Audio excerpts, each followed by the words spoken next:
పార్లమెంటులో one nation one election అన్నటువంటి bill వస్తుంది. 2027లో ఎన్నికలు జరుగుతాయి. బిల్లులో ఒకటే పొందుపరిచారు. ఆ డేట్ అనేటటువంటిది ఎప్పుడు అమల్లోకి వస్తుందన్నటువంటిది భవిష్యత్తులో ప్రభుత్వం నిర్ణయిస్తుంది అన్నటువంటి విషయాన్ని. 2027లో పరిస్థితులు మారి అది బీజేపీ పార్టీకి అనుకూలంగా, అంటే అధికార పక్షానికి అనుకూలంగా లేనట్లయితే ఏదన్నా పోస్ట్పోన్ చేయొచ్చేమో కానీ తప్పకుండా 2027లో మనకి ఎన్నికలు వస్తాయి. సాధారణంగా కానీ చూసుకుంటే జూన్లో రావాలి 2027, కానీ నా యొక్క ప్రెడిక్షన్ జూన్లో రాకపోవచ్చు, సెప్టెంబర్లో రావచ్చు అన్నటువంటిది. కానీ 2027 ఎన్నికలకు మనం అందరం కూడా సిద్ధంగా ఉండాలి అన్నటువంటి విషయాన్ని నేను మీ అందరికీ కూడా తెలియజేసుకుంటా ఉన్నా. నియోజకవర్గాలు పెరుగుతాయి, డీలిమిటేషన్ వస్తుంది. ఆంధ్ర రాష్ట్రంలో 175 నుంచి 225 అవుతాయి.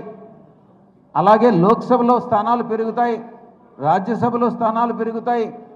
మహిళలకి దాంట్లో పెరిగినటువంటి సీట్లలో 33%, అంటే 1/3 మహిళలు. మొత్తం సభలో ఏ సభలో చూసినా కూడా ప్రతి ముగ్గురులో ఒక మహిళ ఉంటారు అన్నటువంటి విషయాన్ని మనం తెలుసుకోవాలి. ఇప్పటి నుంచే ఏ నియోజకవర్గాలు మహిళలకు వస్తాయో, ఏవి రిజర్వేషన్ డీలిమిటేషన్లో రిజర్వ్ అవుతాయో ఇప్పుడే చెప్పలేం, కానీ మొత్తం మీద అందరం కూడా దానికి సిద్ధంగా ఉండాలి. మహిళల్ని ఎంకరేజ్ చేయాలి. 75 కాన్స్టిట్యున్సీస్లో మహిళలు ఉంటారు కాబట్టి మహిళలకి ఇప్పటి నుంచే కూడా మనం మహిళలకు ప్రాధాన్యత ఇచ్చి వాళ్ళని ఎలక్షన్కి సిద్ధపరిచేదానికి మనం అందరం కూడా సమాయత్తం కావాలని నేను మీ అందరికీ కూడా నేను విన్నవించుకుంటా ఉన్నా.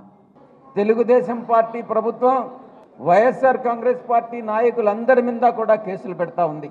రాత్రి నా దగ్గరికి వచ్చి నాకు సంబంధం లేనటువంటి కేసులో, కాకినాడ సీపోర్ట్స్ కేసులో, ఆ కేవీ రావు అనే వ్యక్తి ఎవరో కూడా తెలియదు, అయినప్పటికీ కూడా నా పైన దొంగ కేసులు అన్నటువంటిది పెట్టడం జరిగింది, నోటీసులు సర్వ్ చేయడం జరిగింది.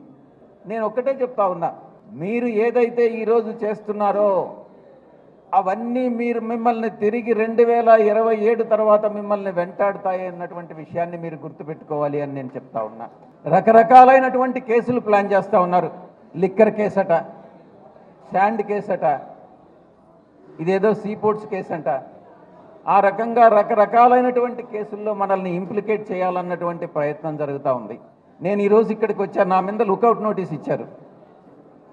ఈరోజు కావాలంటే అరెస్ట్ చేసుకోవచ్చు కదా, లుకౌట్ నోటీస్ ఇవ్వాల్సినటువంటి అవసరం ఏముంది? నేను ఒక్కటే చెప్తా ఉన్నా, ఏ రోజు కావాలనంటే మీరు రావాల్సిన అవసరం లేదు. మీరు పిలిస్తే మీ యొక్క సిఐడి ఆఫీస్కి నేను వస్తాను, మీరు అరెస్ట్ చేసుకోవచ్చు. ఎందుకంటే తప్పు చేయలేదు కాబట్టి తప్పు చేయనటువంటి వ్యక్తి ఏ రోజు భయపడడు అన్నటువంటి విషయాన్ని నేను తెలియజేస్తా ఉన్నా. ఎప్పుడైనా సరే రెడీ, యాంటిసిపేటరీ బెయిల్ కూడా అప్లై చేయను అని చెప్పాను. నేను ఒక్కటే ఛాలెంజ్ చేస్తా ఉన్నా,